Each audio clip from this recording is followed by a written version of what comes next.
Venons-en au premier dossier de ce 20h. Il est consacré au métier d'architecte, concevoir, dessiner, planifier et superviser la réalisation de bâtiments. L'architecte est omniprésent dans notre quotidien. Cependant, la frontière entre ses compétences et celles d'autres acteurs des travaux publics n'est pas toujours évidente. Zoom sur le métier avec Nomba Kouda, Césaire Carfo et Benouende Frédéric Nikema. Derrière ces nombreux bâtiments qui poussent partout, se cache le génie d'un corps de métier. La conception des plans, la planification et la supervision de la construction des bâtiments ou tout autre édifice public ou privé relèvent du domaine de compétences des architectes. Un corps de métier qui prend en compte, en plus de l'esthétique et de la technique, les aspects environnementaux. Vous venez me voir, moi architecte. Vous me dites, voici ce que je veux. Je veux une maison de combien de pièces? De 2 chambres, 3 chambres, 4 chambres, 2 salons, 3 salons, combien de cuisine, combien de douches, et ainsi de suite.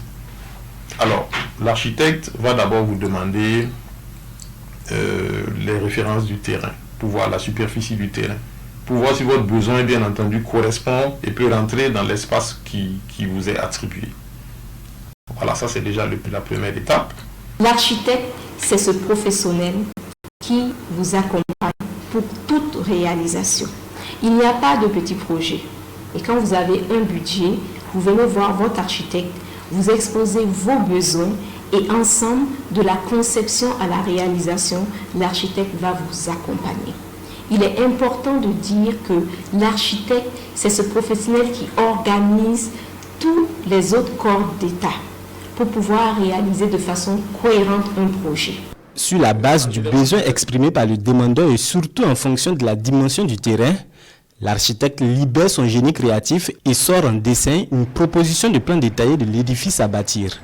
Et cela, adapté à la région et à la culture de chaque peuple. Je donne un exemple simple. Vous allez dans des pays occidentaux, vous allez vous rendre compte que la salle à manger et la cuisine sont souvent des espaces communs et contigus. C'est leur mode de vie. Peut-être parce qu'on ne cuisine pas les mêmes choses, ou peut-être parce qu'ils ont un climat qui permet certaines choses. Ils ont aussi des appareils qui permettent également d'aspirer la fumée, tout ça, tout ce qui sort quand on cuisine. Ce qui n'est pas forcément le cas dans nos pays. Nous vivons actuellement des périodes de forte chaleur. Nous avons des constructions qui sont réalisées, qui sont énergivores. Nous avons des solutions. Une fois les propositions validées avec le demandeur, l'architecte l'accompagne dans le processus d'obtention de l'autorisation de construire. Il s'agit d'un document préalable et obligatoire avant l'érection de tout type de bâtiment, qu'il s'agisse de grands projets ou de petits comme la construction d'une chambre-salon. L'autorisation obtenue, l'architecte a maintenant la charge de mobiliser toutes les compétences nécessaires à la finalisation du projet. On va faire appel à un ingénieur structure, un ingénieur génie civil, qui va faire ce que je considère comme le squelette de votre bâtiment pour que ça puisse tenir. Vous avez besoin de différents réseaux, que ce soit de réseaux informatiques ou d'électricité. De la même façon que nous avons des veines et le sang circule pour que ça marche, il faut de la connexion eau, électricité, informatique. Donc les ingénieurs de ces différents corps d'État-là vont également intervenir pour que ça puisse fonctionner correctement.